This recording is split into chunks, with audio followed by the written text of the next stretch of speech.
I see you standing at the threshold of a door you are terrified to open, waiting for someone to give you permission to simply exist as yourself.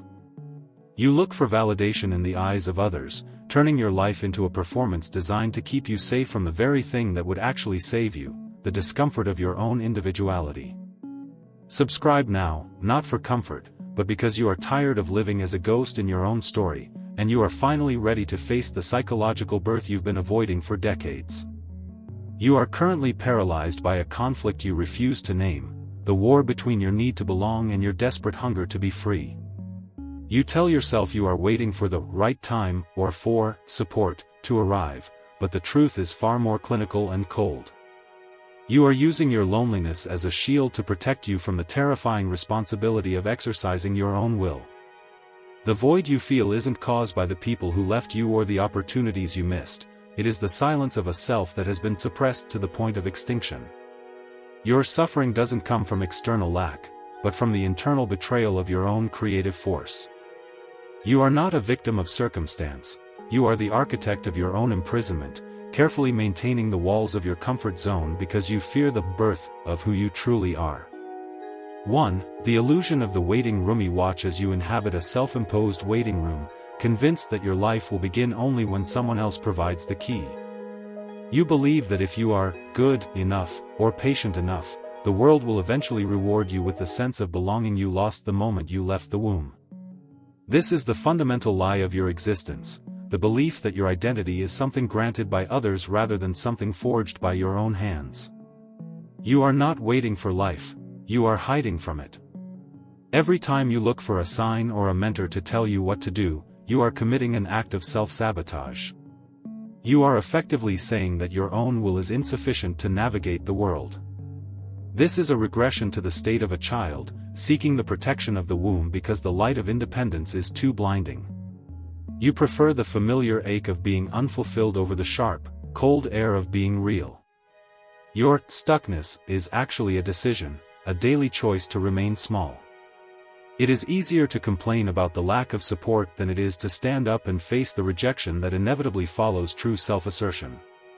You have traded your potential for a false sense of security, and now you wonder why your soul feels like it's starving. The hunger you feel is the part of you that is screaming to be born, but you keep stifling it with excuses. You think you are being realistic by staying where you are, but you are actually living a delusion. The world does not owe you a path, the path is created by the friction of your feet against the ground. By waiting for someone to be there for you, you are ensuring that you remain a shadow. You are afraid that if you move without permission, you will be abandoned, not realizing that you have already abandoned yourself. Stop pretending that your paralysis is a virtue of patience. It is cowardice dressed in the robes of humility. You are not waiting, you are rotting.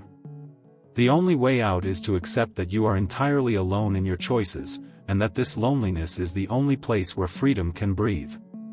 2. The addiction to approvally see you twisting your personality into shapes that fit the expectations of people who don't even truly know you.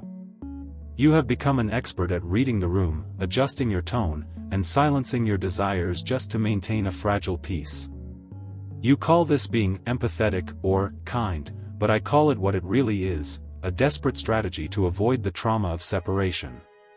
You are addicted to the drug of approval because you fear that without it, you will simply cease to exist. This need to please is not a personality trait, it is a symptom of your refusal to separate from the collective. You are still trying to find a way back to the total union of the womb, where there's no conflict and no I. But that union is gone forever, and your attempt to recreate it through social compliance is killing your individuality. You are becoming a hollow vessel, filled only with the echoes of what others want you to be.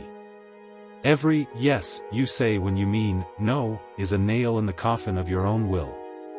You think you are keeping people close, but you are actually pushing them away from the real you. They are in love with the mask you wear, not the person behind it. If they saw the truth, they might leave, and that is the outcome you fear more than death itself. But here is the truth that will make you uncomfortable: the more you please others, the more they will subconsciously despise you.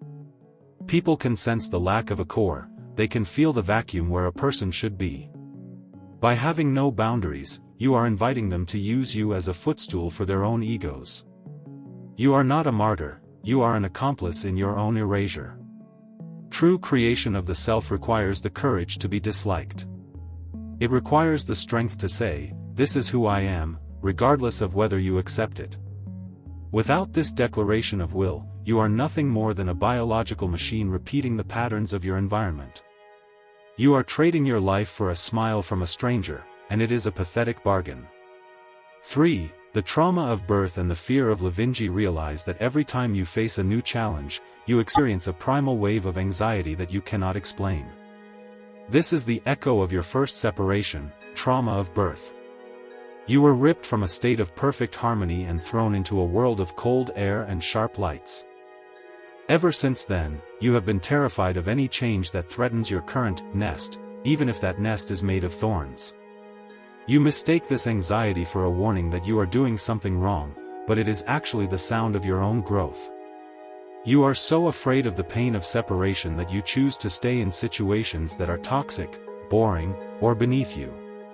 You would rather suffer in a familiar hell than risk the uncertainty of a new heaven. This is why you stay in dead relationships and stagnant jobs. They are your psychological wombs. To live is to constantly be born and reborn. It is a series of necessary separations from the past, from habits, and from the expectations of others. But you are holding on to the umbilical cord with both hands, refusing to let go. You are fighting against the natural flow of your own life because you equate independence with death. The truth is that you cannot have freedom without the fear of separation. They are two sides of the same coin. If you want to be an individual, you must accept the weight of being alone in the world. You must accept that no one is coming to save you and that your life is your own responsibility. This realization is terrifying, but it is the only thing that can set you free from your own self-sabotage. You are currently living a partial life, a safe, muted version of reality where nothing truly hurts because nothing is truly real.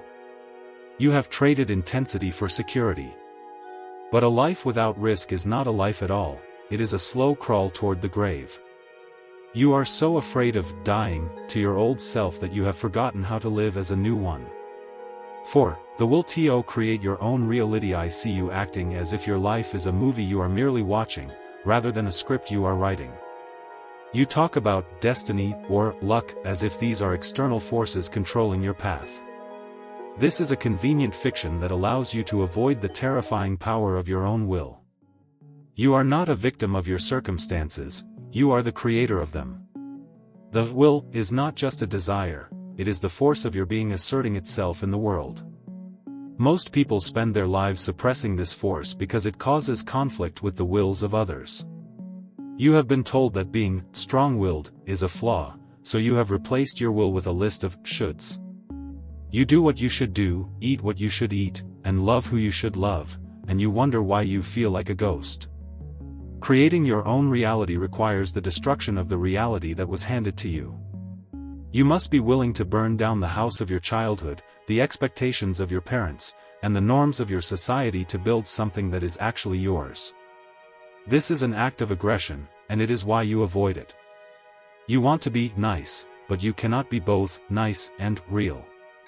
Your reality is currently a reflection of your fears, not your desires.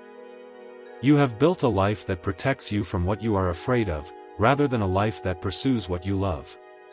Every decision you make is a defensive move. You are playing not to lose, rather than playing to win. This is why your world feels small and gray. You have squeezed all the color out of it with your need for safety. The moment you decide to exercise your will, the world will react. People will tell you that you are selfish, crazy, or wrong. This is the test. If you retreat, you prove that you were never really there to begin with. But if you persist, you begin the process of auto-creation, the only true purpose of a human life. 5. The cowardice of self-sabotage. I recognize the patterns of your failure, they are too deliberate to be accidental. You undermine your own success just as it's within reach. You pick fights with people who care about you, you forget important deadlines, and you distract yourself with trivial nonsense the moment you feel a surge of creative energy. You think these are mistakes, but they are actually strategic retreats. You are sabotaging yourself because you are afraid of the responsibility that comes with succeeding as yourself. If you were to truly succeed, you would no longer have anyone to blame. You would be standing alone at the top of your own life, fully responsible for everything you are. That is a terrifying prospect for someone who has spent their whole life hiding behind the excuse of not being able to. You use failure as a security blanket. As long as you are broken or struggling, people will pity you and help you, and you can stay in that comfortable state of dependence. Your self-sabotage is a form of unconscious leakage, your hidden fear manifesting as outward action. You claim you want to change, but your actions prove otherwise. You are in love with your own misery because it is the only thing that is truly yours. You have built an identity around being a victim, and you are terrified of what you would be if that identity were taken away. Every time you sabotage yourself, you are choosing the known of pain over the unknown of joy. You are choosing the safety of the womb over the risk of the world. You are a prisoner who has fallen in love with his cell, and every time the door is left open, you find a reason to close it again. You are not unlucky, you are a highly effective architect of your own downfall. It is time to stop lying to yourself about why you aren't where you want to be. It isn't the economy, your upbringing, or your bad luck. It is your own refusal to be born. You are strangling your own potential with the umbilical cord of your fears. Until you admit that you are the one doing this to yourself, you will never be able to stop. 6. The pain of psychological rebirth. I am telling you now that the person you think you are must die so that the person you are meant to be can live. This is not a metaphor, it is a clinical necessity. Most people spend their lives clinging to the corpse of their old identity, wondering why they feel so heavy and lifeless. You are holding on to a version of yourself that was created by your environment, your traumas, and your need for survival. But that version of you is now a prison. Rebirth is painful. It requires you to walk away from people who love the fake you. It requires you to abandon the beliefs that gave you comfort but kept you small. It requires you to face the void without knowing what comes next. This is why so few people ever truly become individuals. They are too attached to their old skins. You feel lost right now because you are in the middle of a separation. You are no longer who you were, but you aren't yet who you are going to be. You want to go back to the safety of the past, but past is a tomb. The only way is forward, through the birth canal of your own anxiety. You must embrace the discomfort, for it is the only proof that you are still alive. The cost of being real is high. You will lose friends, you will lose the approval of your family, and you will lose the certainty that used to make you feel safe. But what you gain is the only thing that matters, your own will. You gain the ability to stand in the world as a creator, rather than a consumer of other people's lives. You gain the right to say, I am. Stop trying to make this process easy. Stop looking for a way to grow without hurting. There is no birth without blood, and there is no life without the courage to separate. You have been a ghost for long enough.